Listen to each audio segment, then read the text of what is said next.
สุขสบายดีสุขีเจริญพรศรัทธาญาติโยมมื้อนี้ครูบาจะได้พามาชมรูปภาพบรรยากาศหมู่บ้านของชนเผ่าตุ่มอยู่ที่บ้านพลมันเมืองไสจำพรแขวงบริคำไสเนาะอยู่ทางหลังที่เราเห็นนี่ก็เป็นหมู่บ้านชนเผ่าตุ่มเนี่ยจะเป็นเรือนฝากระตาดมุงด้วยค้อเดี๋ยวครูบาสิพาเบิ่งหมู่บ้านนี้ส่วนหลายก็เป็นเผ่าตุ่มมีทั้งหมด90กว่าหลังคาเรือนเดี๋ยวครูบาจะพาไปชมวิถีชีวิตการเป็นอยู่ของเขาเจ้าเป็นจั่งใดเนาะเดี๋ยวพาชมเบิ่งเรือนชานบ้านช่องของเขาเจ้าบ่อนนี้ก็เป็นเรือนเก่าที่เขาเจ้าได้เฮ็ดแล้ว เขากำลังเฮ็ดนะยินเสียงทางลุ่มกำลังเฮ็ดเรือนเดี๋ยวสิพาไปเบิ่ง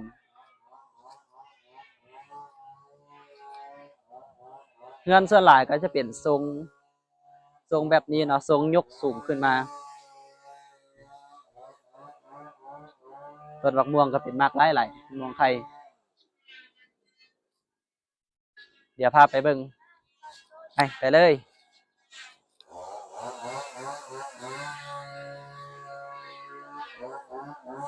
บ้านก็อยู่กลางภูเลยแหละ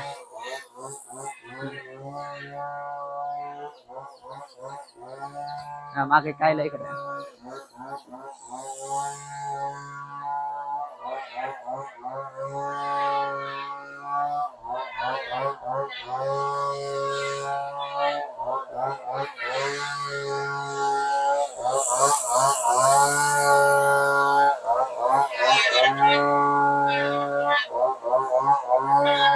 ส่วนอยู่ทางนาของเฮาดีกว่าเป็นชาวบ้านกำลังจะเฮ็ดเรือนการเฮ็ดเรือนของเขาเจ้าก็มีความสามัคคีเนาะต้องสิพากันช่วยกันเฮ็ดเป็นเรือนใหม่กำลังเฮ็ดเรือน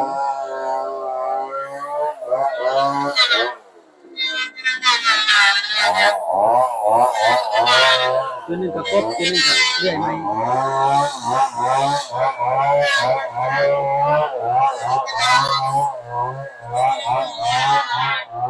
เป็นเสา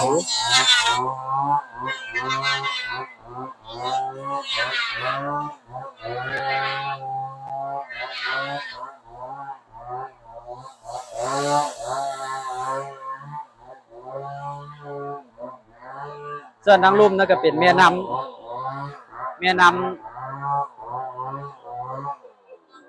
การใส่น้ำของพระเจ้าก็ใส่น้ำดิน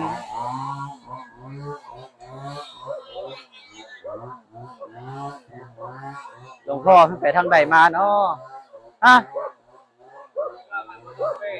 มาแล้วบ่ไปนอกบ่นั่นน่ะรถแก่นั่นเขาลงหั่นเพิ่นค่อยไปอะไรแก่หั่นล่ะอันนั้นจะเอาขึ้นรถไปบ่ไปเอาติลงมาสม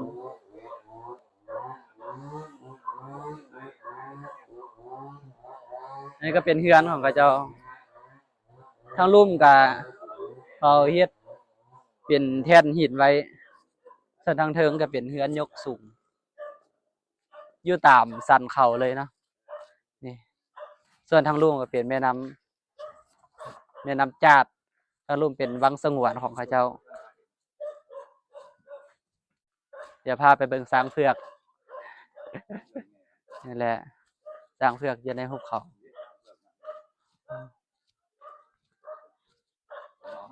มาหลายเด้บ้านนี้มาหน่อยฮะอยู่ไสมีเงินอย่าพอติดนี้ไว้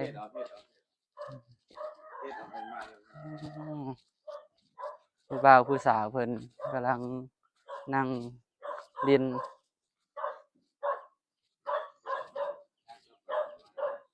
อย่างเบิ่งบานเนาะ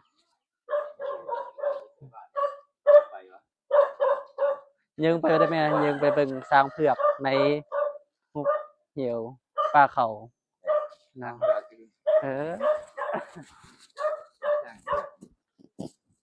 เขาก็เฮ็ดเฮือนเฮ็ดศาลแบบนี้ลืมบ่ได้ท่องบ่คาถาหยังถ่ายท่องให้ลืมแล้วยังเป่า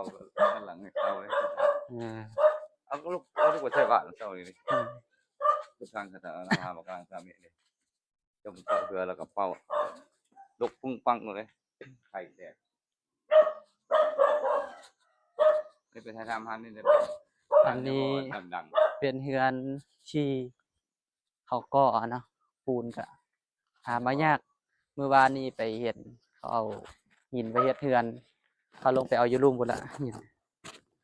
โอ้ยไอ้เบาขอกินได้ขนมนะ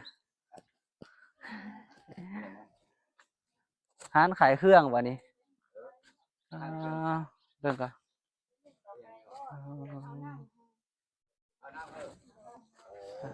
ให้ยาพ่อเปี้ยเลย ๆเอาไว้ครับ โอ้ยฮับเอารถแล้วเอาสาธุอนุโมทนาสาธุบุญเด้อไปนำบ่ไปบ่ เดี๋ยวขายเครื่อง ขายเครื่องอยู่นี่ไปบวชบ่ไปเนาะ เป็นแฟนรออ่ะให้ ให้ได้แฟนผู้ฮู้ให้ได้สู้ผู้ดี ครอบครัวที่ดี อันนี้เป็นร้านขายเครื่อง ให้ลูกเลย ขายส่งแล้วเปล่าหานนี่หันใหญ่ใส่แขนยังมีหลายคนอยากได้ใส่แขนเดียว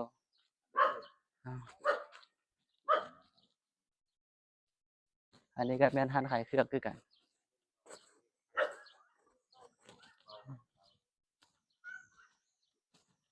เบิ่งหานขายเครื่องเนาะเมื่อวานนี่เขามาซื้อน้ำปั้นซื้ออยู่ห้านใดคือมีฮอดน้ำปั้นขายได้อยู่ไกลๆแกขนมเบียดอันนี้น้ำแดง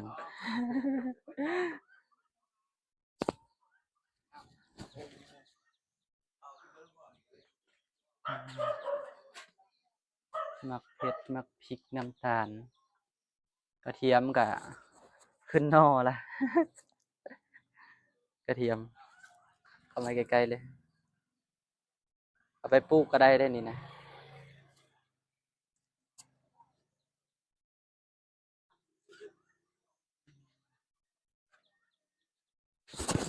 บ่ได้เอาเงินมาเจ้อเฮามีอยู่ไปน้ำเย็นอยู่นี่บ่แม่นบ่มีอยู่จังได๋ล่ะเลื่อนบ่อีหยะเลื่อนจังได๋นี่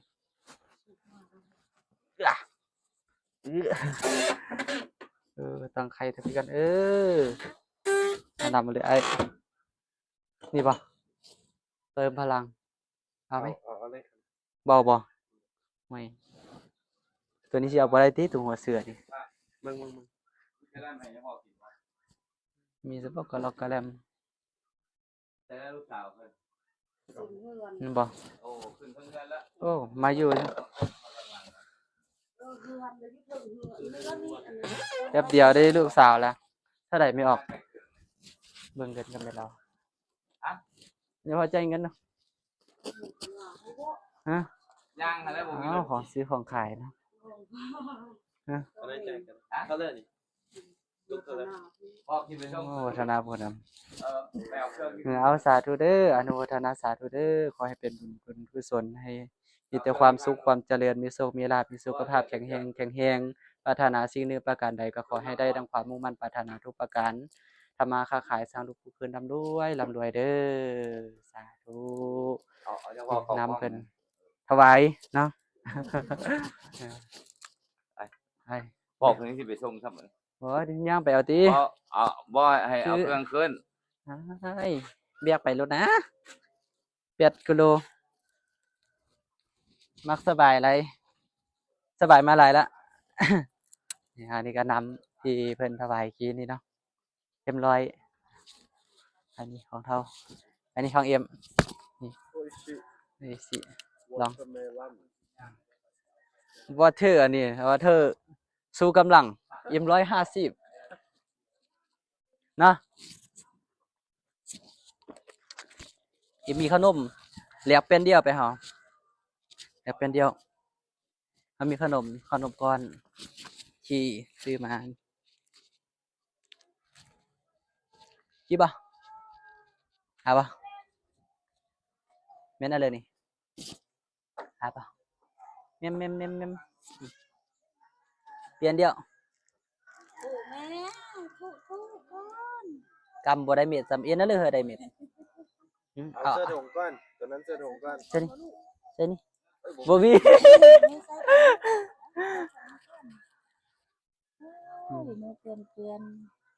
มือคนเด้อก ำไปเลย เอาบ่ สาธุเป็นบ่ จะถูก ถูกอ่ะ ถูก เฮ็ดเป็นบ่สาธุนี่เปลี่ยนได้เนาะ ลงมาเลยลง ข้างหน้าเอาตรงนี้ บ่เอาไปเอาขึ้นรถก็ได้เอาไปกิน ให้เพิ่นเอาขึ้นนี่ไป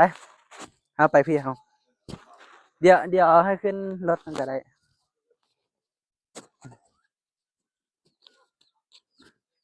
คือมักสบายเดี๋ยวสิพาไปเบิ่งที่ว่าซื้อน้ำปั่นหวานนี่มีอยู่ร้านหนึ่งนะเดี๋ยวไปเบิ่งร้านนี้มีหลายร้านในบ้านนี่นะที่ผ่านมานี่ประมาณ3-4ร้านโอ้มีน้ำปั่นพร้อมนี่ร้านน้ำปั่นโอ้ร้านไอ้บ้าวไปใส่บาตรเช้าตัวนี้โอ้มีหยังขายแล้วนี่โอ้มีหมาพร้อมอันนี้แมงโก้โอ้นำเข้าจากเมกอินเวียดนาม เอาไหมนี่ว่าเขามาซื้อน้ำปั่นอยู่นี่คือว่าอยากกินอันร้อนๆกะถ้าแห้งเนาะนี่มาแวะซื้อได้มีแมกนาวเลมอนเดินทางต่อมื้อนี้ก็ถือว่าจะได้เดินทางอีกยาวไกล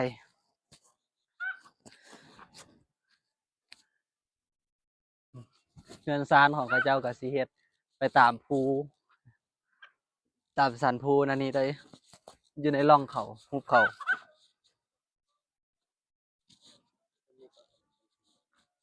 ขึ้นไปพูดเอา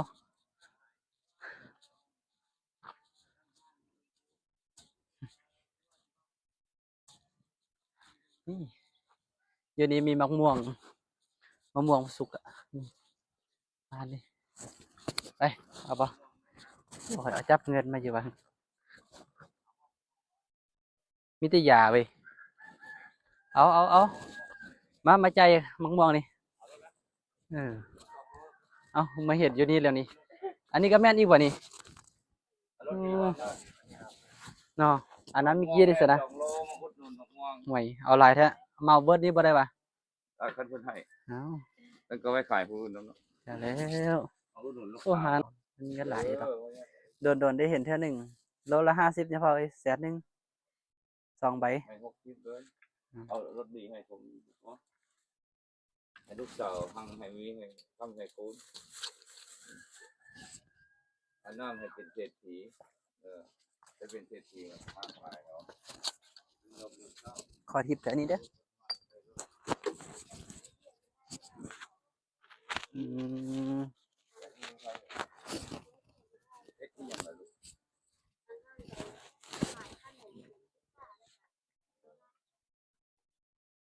เป็นลูกน้องของคนเนาะแล้วคนก็เฮ็ดตัวเอง ธุรกิจส่วนตัวนี่แหละ เ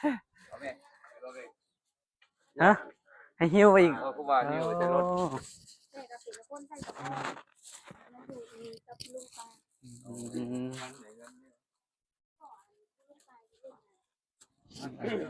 ไปขึ้นเบิ้งเครื่องเขา ไปเบิ่งเครื่องเอาไปก่อนเด้อโอกาสหน้าอยามไม่ทางพุ่นก็เป็นเฮือนเด้อเนี่ยเขาจะอยู่แบบเรียบง่ายนะ สร้างเงินมา เกียนี่ก็ซื้อมักม่วงแมงโก้2 โลไว้กินส้ม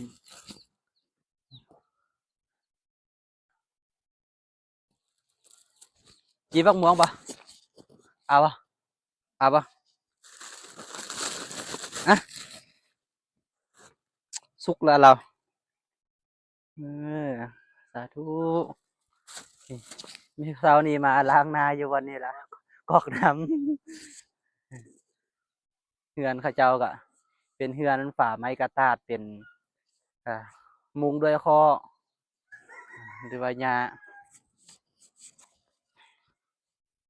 วิถีชีวิตการเป็นอยู่ของเขาก็อยู่แบบเรียบง่ายเตียดพันกับธรรมชาตินี่เฮือน อันนี้ก็เป็นเฮือนของพระเจ้าบักม่วงบ่เราเอาบ่เอาบ่อ่ะมาไว้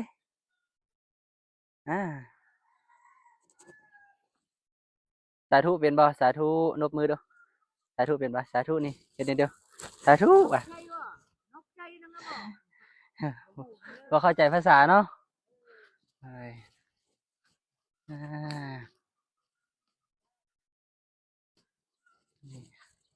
แต่ไปใหญ่มาเบิดเลยเอาบ่นี่นะเอาบ่มะม่วงนะ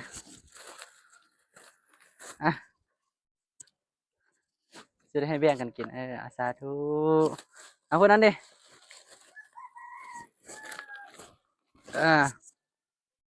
สาธุสาธุเห็นเหรอใหญ่สุดกินอะไรนักสาธุนะสาธุไอ้เดี๋ยวไปกินส้มกัน กินได้ทานได้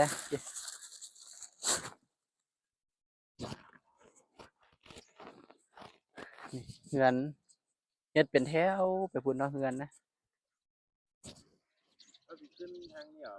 น่าจะได้คืนฟรีเนาะการไปเดินทางต่อคืน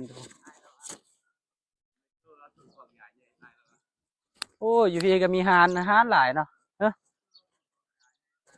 บ่เห็นปานใดโอ้มาเบิ่งอย่าพอมะม่วงนี่มะม่วงแห่งหลายมาอุดหนุนไปได้เนี่ย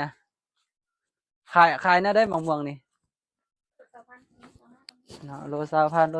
25ไม่มันครับซื้อซอยไม่มาเลยอ่ะผมคนเลยก็อันนี้ผมวงชุบช่องห้ามันหวานสุกปานใดพอดีเฮิ่มนั่นส้มว่ะอันนี้หวาน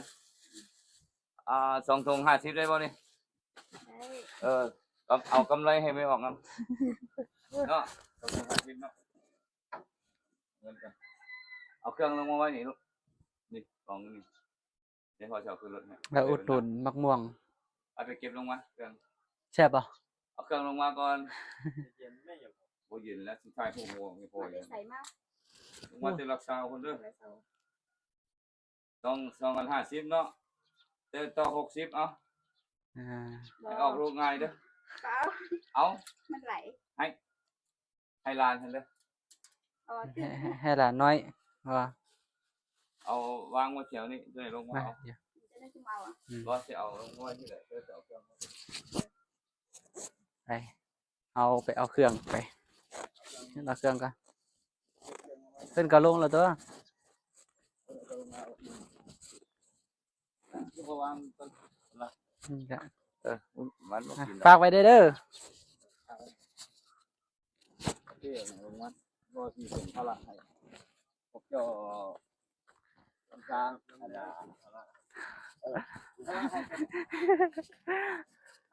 เลี้ยงเบาภาระสาธุอยู่ดีมีแฮงเด้อ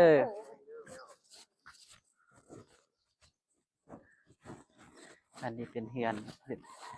บ่อนพักเผาตูมเอกลักษณ์ของเผาตูมจะเป็นแบบนี้นะบ่อนนี้ก็เป็นบ่อนที่ไหว้พระพุทธรูปมื้อนี้เฮาก็สิได้เมื่อคืนมาก็ไหว้พระสวดมนต์ฟังธรรมอยู่นี่ก่อนลากราบพระก่อน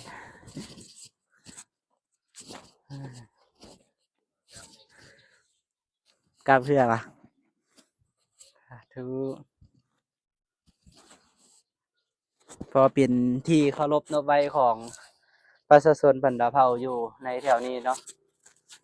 พอมีเป็นที่จ้างที่พึ่งของญาติโยม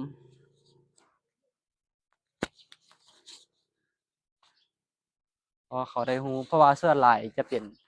ถือผีส่วนหลาย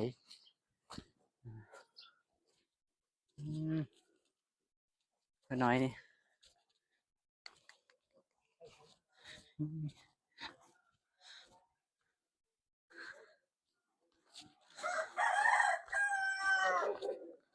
เอาปังๆให้เพิ่นได้ไหม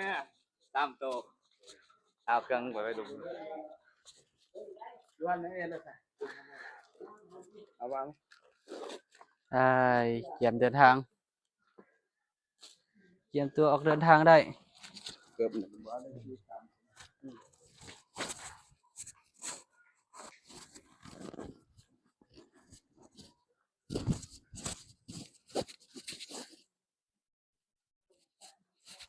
จะได้เตรียมเดินทางแล้วเด้อวันนี้เด้อโอกาสหน้าจะมาอยากใหม่